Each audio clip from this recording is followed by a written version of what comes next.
नमस्कार दोस्तों, आपका स्वागत है आपके अपने चैनल स्टडी वॉइस ऑफिशियल पर। तो आज की इस वीडियो में हम मराठा साम्राज्य के संस्थापक छत्रपति शिवाजी महाराज के बारे में पढ़ेंगे। इस वीडियो में हम छत्रपति शिवाजी महाराज से संबंधित जो भी इम्पोर्टेंट पॉइंट्स हैं सब देखेंगे और लास्ट में प्रीवियस ईयर क्वेश्चन भी अटेम्प्ट करेंगे। तो ये टॉपिक आपके लिए बहुत ही इम्पोर्टेंट है। यहाँ से बहुत से प्रश्न पूछे जाते हैं, चाहे आप किसी भी एग्ज़ाम की तैयारी कर रहे हों। तो चलिए बिना देरी किए हुए वीडियो को शुरू करते हैं। तो चलिए वीडियो की शुरुआत करते हैं। तो जो मराठा साम्राज्य है ये बहुत ही इम्पोर्टेंट टॉपिक है, इसीलिए मैं आपको इसे डिटेल में पढ़ाऊँगा। इसीलिए मैंने इसे 3 भागों में बांट दिया है। पहले भाग में यानी कि आज की इस वीडियो में हम मराठाओं का उदय छत्रपति शिवाजी महाराज के बारे में पढ़ेंगे। नेक्स्ट वीडियो में हम इसके दूसरे भाग में छत्रपति शिवाजी महाराज के जो उत्तराधिकारी हुए हैं उनके बारे में पढ़ेंगे, जिसमें हम छत्रपति काल और पेशवा काल देखेंगे।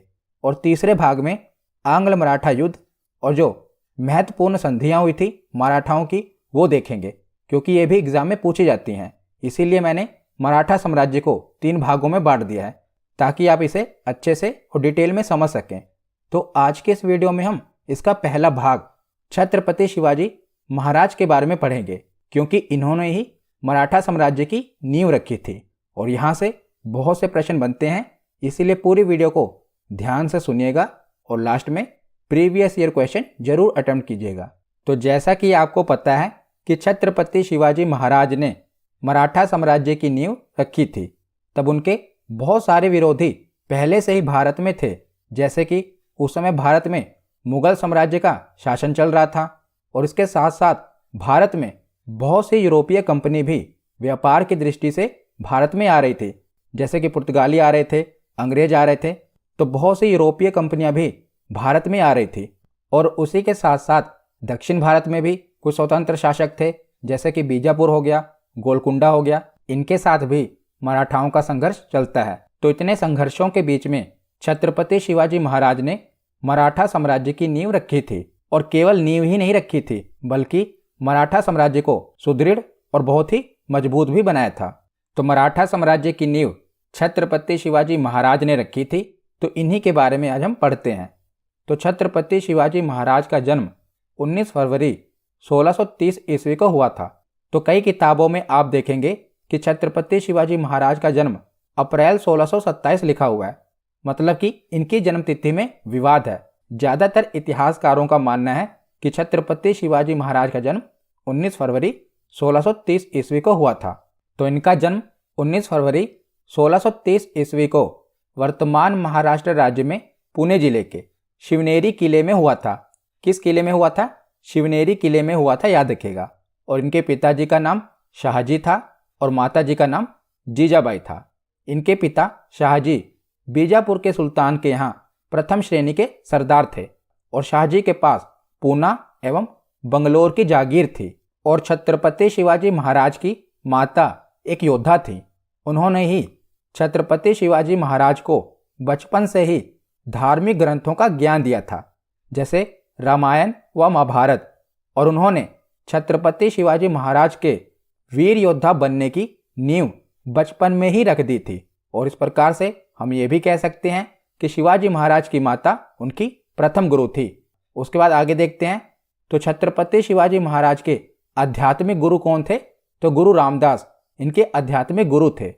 और शिवाजी महाराज का जो प्रथम विवाह हुआ था 1640 ईस्वी में साईबाई निम्बालकर के साथ इनका प्रथम विवाह हुआ था छत्रपति शिवाजी महाराज का। कब?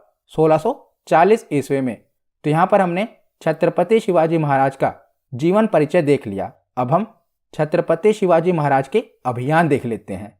तो छत्रपति शिवाजी महाराज का सबसे पहला अभियान बीजापुर के सुल्तान के विरुद्ध हुआ था और इसी क्रम में इन्होंने 1646 ईस्वी में तोरण के किले को जीतकर उस पर अपना अधिकार कर लिया था।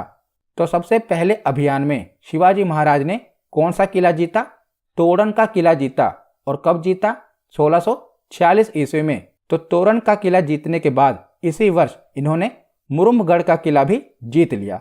और उसके अगले वर्ष यानी कि 1647 ईस्वी में इन्होंने कोंडाना और चाकन का किला भी जीत लिया। तो अपनी किशोरावस्था में ही छत्रपति शिवाजी महाराज ने कई किलों को जीत लिया था। इसी क्रम में इन्होंने पुरंदर का महत्वपूर्ण किला भी जीत लिया था। और जब आदिल शाह को महाराज शिवाजी के बढ़ते विजय क्रम के बारे में सूचना मिली, क्योंकि छत्रपति शिवाजी महाराज के पिता आदिल शाही साम्राज्य में ही कार्य करते थे, जिसके संबंध में हमने ऊपर चर्चा की थी ना, तो आदिल शाह द्वारा महाराज शिवाजी के पिता को कैद कर लिया जाता है।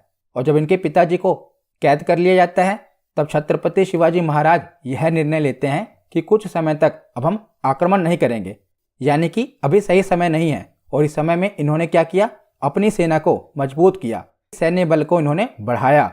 और जैसे ही इनके पिताजी शाहजी आदिल खां के द्वारा रिहा कर दिए जाते हैं, उसके बाद दोबारा से छत्रपति शिवाजी महाराज अपने आक्रमण को शुरू कर देते हैं। यानी कि पहले इन्होंने इंतजार किया, क्योंकि इनके पिता को आदिल शाह ने कैद कर लिया था, तो इन्होंने इंतजार किया। और उसके बाद में जैसे ही इनके पिता की रिहाई होती है, उसके बाद में इन्होंने अपने आक्रमण को दोबारा शुरू कर दिया और फिर से किलों को जीतने का कार्य शुरू कर दिया।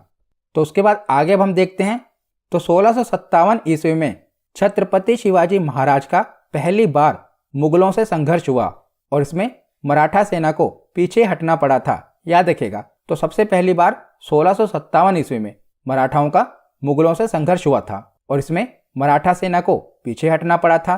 तो मुगलों के साथ इनका संघर्ष क्यों हुआ था?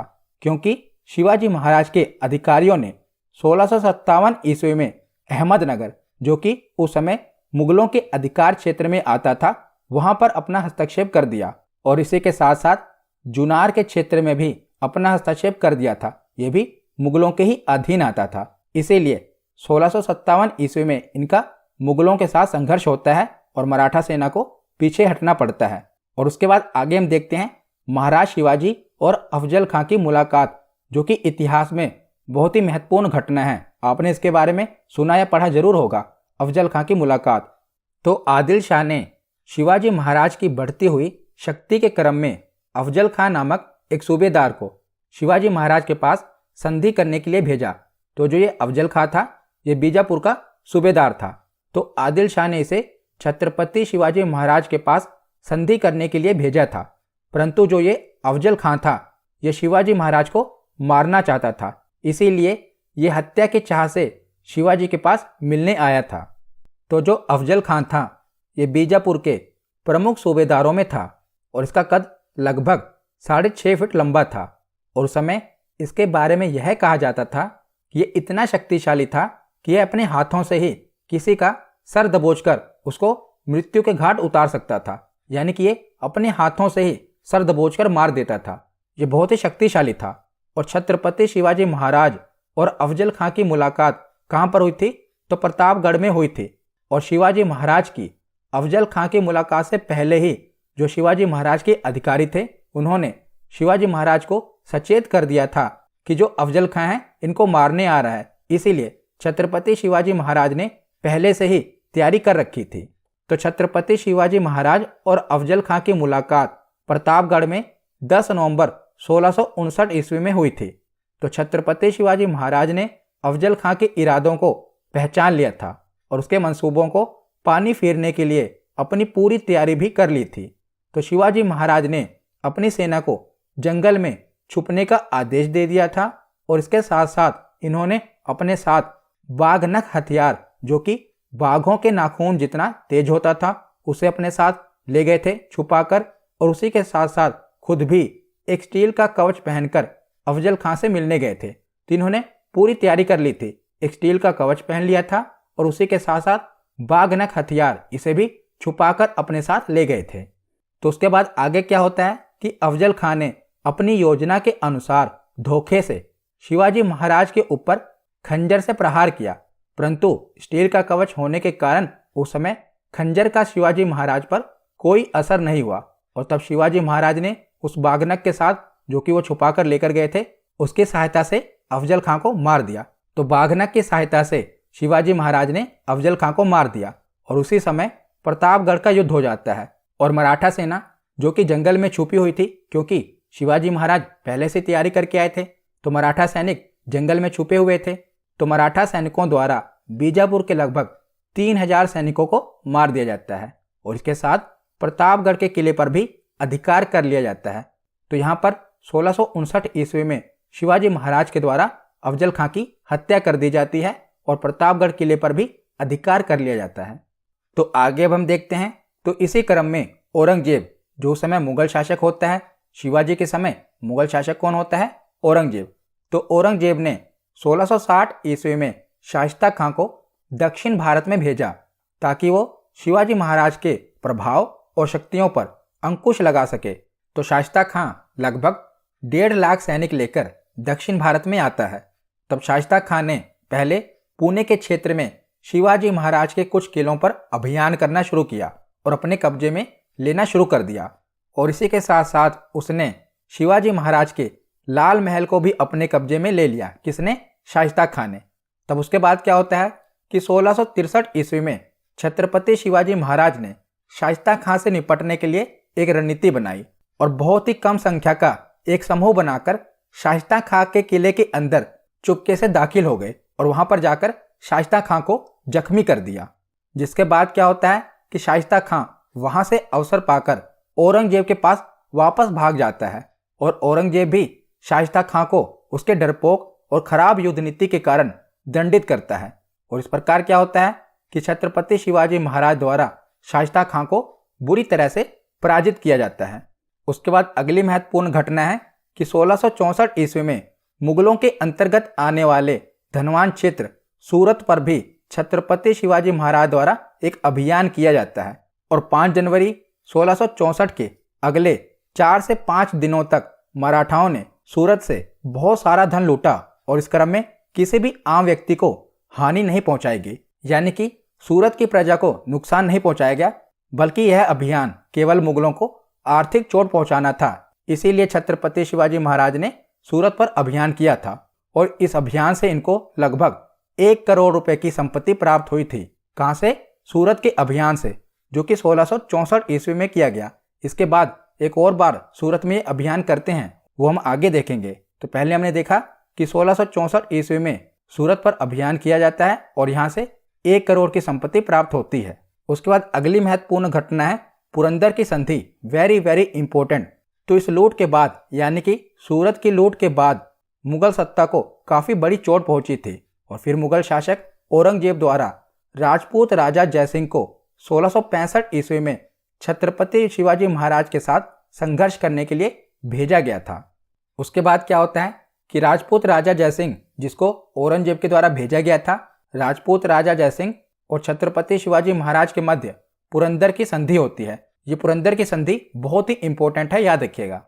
तो पुरंदर की संधि की शर्तें क्या होती हैं वो हम देख लेते हैं।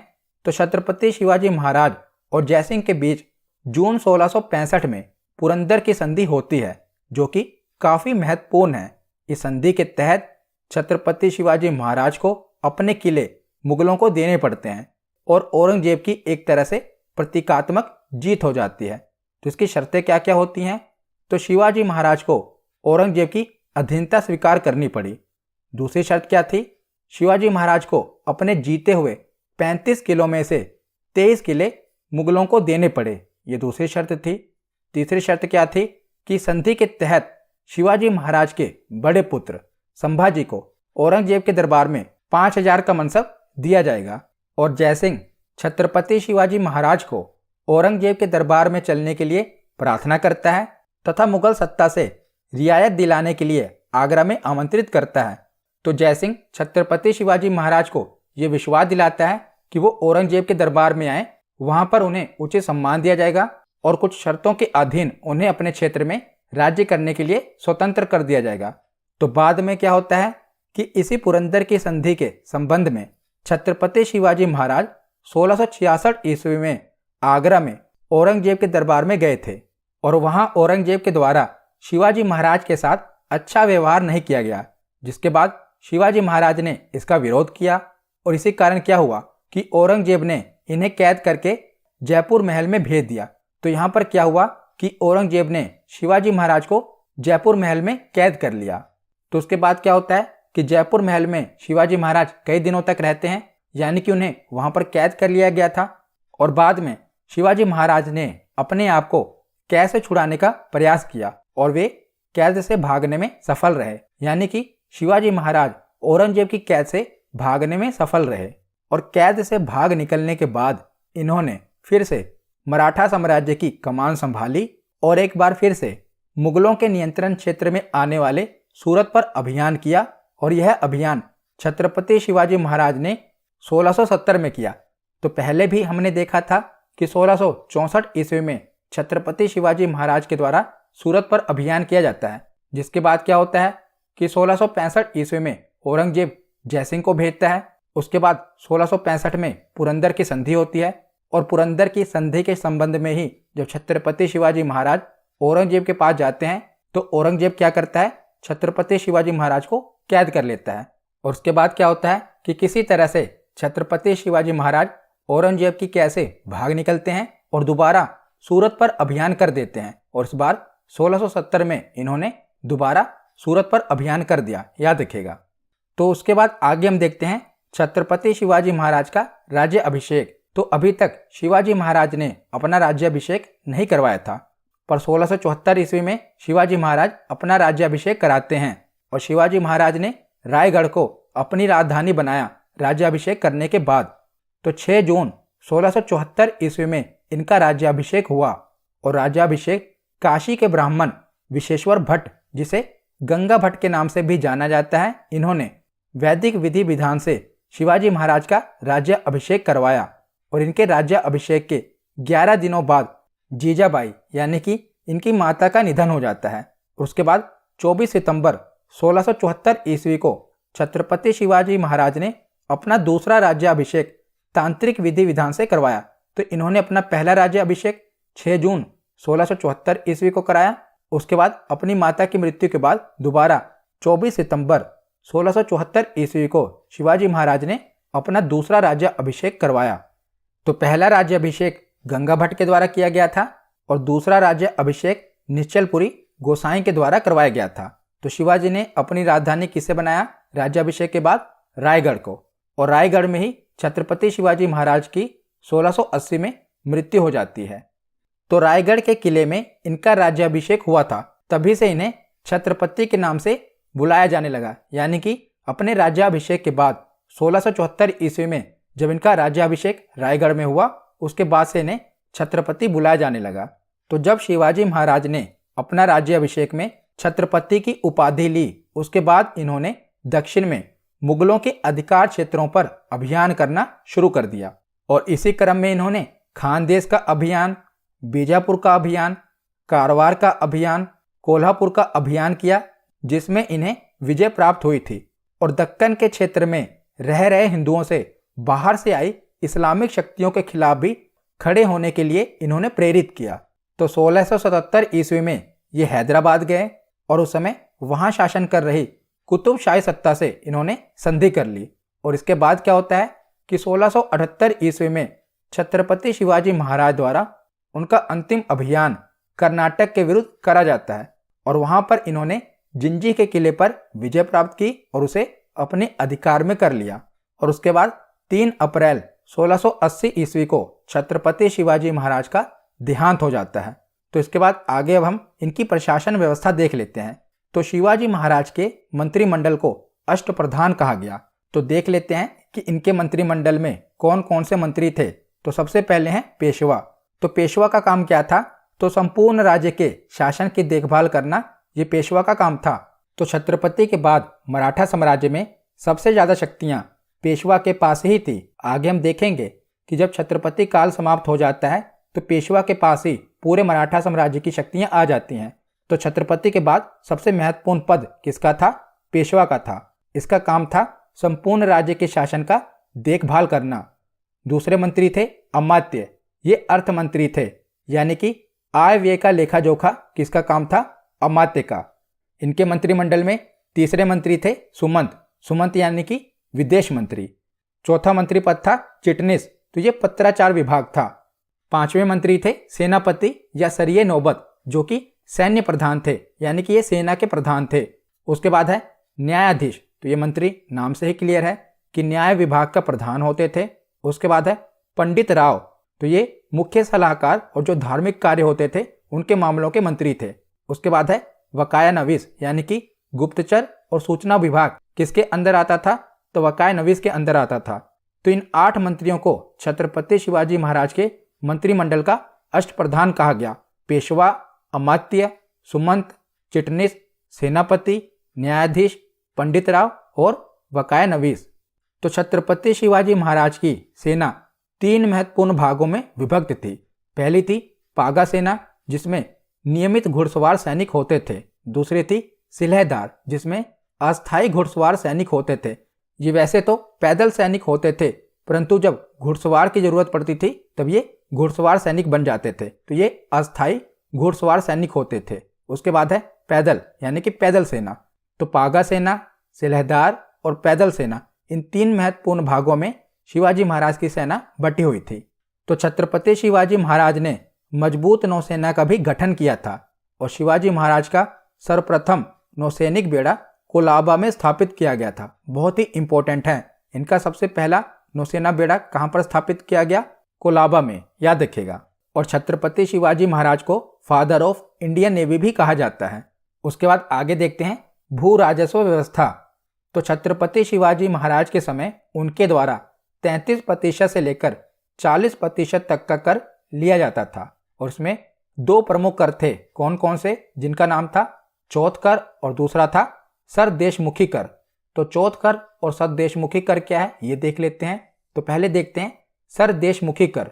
तो सरदेशमुखी कर छत्रपति शिवाजी महाराज द्वारा उनके अधिकार क्षेत्रों से लिया जाता था और उसमें राजस्व का 1/10 भाग कर के रूप में प्रजा से लिया जाता था। तो सरदेशमुखी कर वो कर होता था जो कि मराठा साम्राज्य के अधीन होता था, यानी कि जो क्षेत्र शिवाजी महाराज के अधीन होता था वहां की प्रजा से 1/10 भाग कर लिया जाता था। और चौथ कर क्या होता था? तो चौथ कर छत्रपति शिवाजी महाराज द्वारा उनके राज्य के आसपास के क्षेत्रों से लिया जाता था जहां पर शिवाजी महाराज का अधिकार नहीं था, परंतु उन क्षेत्रों से यह कर इसलिए लिया जाता था क्योंकि शिवाजी महाराज द्वारा उन क्षेत्रों पर आक्रमण नहीं किया जाएगा और इसके साथ साथ उन क्षेत्रों को शिवाजी महाराज द्वारा सहायता भी दी जाएगी। इस चौथ कर में राजस्व का 1/4 भाग कर के रूप में लिया जाता था। तो चौथ कर ऐसे क्षेत्रों से लिया जाता था जिन्हें मराठा साम्राज्य में मिलाया तो नहीं गया, यानी कि उस क्षेत्र को शिवाजी महाराज के द्वारा जीत तो लिया गया था परंतु मराठा साम्राज्य में मिलाया नहीं गया। वहां का शासक उस पर राज्य करने के लिए स्वतंत्र तो रहेगा, परंतु इसके बदले में उसको शिवाजी महाराज को 1/4 भाग कर के रूप में देना पड़ेगा। जब तक वो 1/4 भाग कर के रूप में देता रहेगा तब तक छत्रपति शिवाजी महाराज के द्वारा वहां पर आक्रमण नहीं किया जाएगा और अगर कोई आक्रमण करेगा तो उसकी सहायता की जाएगी शिवाजी महाराज के द्वारा।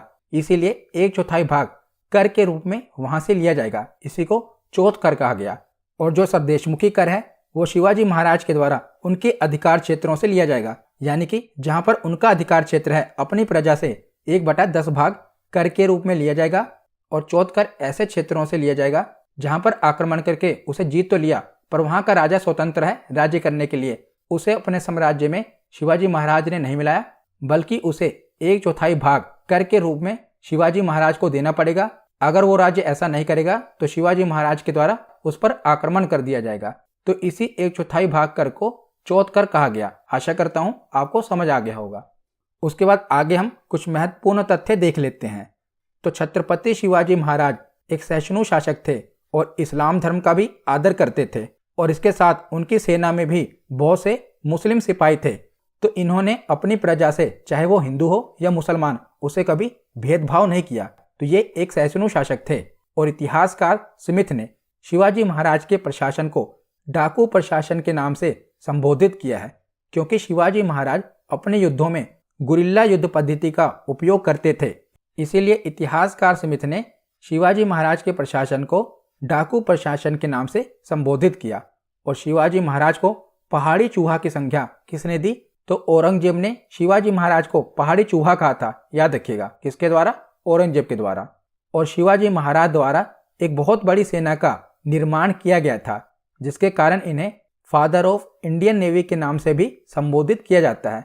तो फादर ऑफ इंडियन नेवी के नाम से किसे संबोधित किया जाता है? छत्रपति शिवाजी महाराज को। तो यहाँ पर हमारा थ्योरी सेक्शन कंप्लीट हुआ। अब हम प्रीवियस ईयर क्वेश्चन देखते हैं। तो पहला प्रश्न है कि 1646 ईस्वी में शिवाजी महाराज ने सर्वप्रथम किस किले पर अधिकार किया। तो सबसे पहले शिवाजी महाराज ने किस किले पर अधिकार किया था? तो तोरण के किले पे। ऑप्शन ए इसका सही जवाब है। अगला प्रश्न है कि शिवाजी महाराज को छत्रपति की उपाधि कब प्राप्त हुई। तो जब इन्होंने अपना राज्याभिषेक करवाया, यानी कि 1674 ईस्वी में। तो ऑप्शन बी इसका सही जवाब है। अगला प्रश्न है कि सुरक्षा के लिए राजस्व के मराठा दावे को क्या कहा जाता था। तो आपको मैंने बताया था कि सुरक्षा के लिए कौन सा कर लिया जाता था? चौथ कर। ऑप्शन बी इसका सही जवाब है। अगला प्रश्न है कि छत्रपति शिवाजी महाराज ने 1674 ईस्वी में मराठा साम्राज्य की स्थापना की, यानी कि इन्होंने अपना राज्य अभिषेक करवाया और छत्रपति की उपाधि धारण की थी। तो उस समय इन्होंने अपनी राजधानी के रूप में किसे स्थापित किया? तो राज्य अभिषेक के बाद इन्होंने अपनी राजधानी के रूप में रायगढ़ को स्थापित किया। तो ऑप्शन सी इसका सही जवाब है। अगला प्रश्न है कि वह मुगल जनरल कौन था जिसने पुरंदर संधि के लिए शिवाजी को मजबूर किया था। तो पुरंदर की संधि किसके द्वारा की गई थी? जयसिंह के द्वारा। ऑप्शन बी इसका सही जवाब है। अगला प्रश्न है कि शिवाजी महाराज के प्रशासन में पंडित राव का कार्य क्या था। तो हमने अष्टप्रधान में देखा था। तो पंडित राव का कार्य होता था दान और धार्मिक मामले कौन देखता था? पंडित राव। तो ऑप्शन बी इसका सही जवाब है। तो अगला प्रश्न है कि शिवाजी महाराज को दंड देने के लिए बीजापुर के शासक ने किसे भेजा था। तो बीजापुर के शासक ने अफजल खां को भेजा था। ऑप्शन बी इसका सही जवाब है। अगला प्रश्न है कि शिवाजी महाराज और जयसिंह के बीच पुरंदर की संधि किस वर्ष में हुई थी। तो पुरंदर की संधि कब हुई थी? 1665 ईस्वी में। तो ऑप्शन सी इसका सही जवाब है। अगला प्रश्न है कि शिवाजी महाराज को पहाड़ी चूहा की संज्ञा किसने दी थी। तो शिवाजी महाराज को पहाड़ी चूहा किसने कहा था? औरंगजेब ने। ऑप्शन ए इसका सही जवाब है।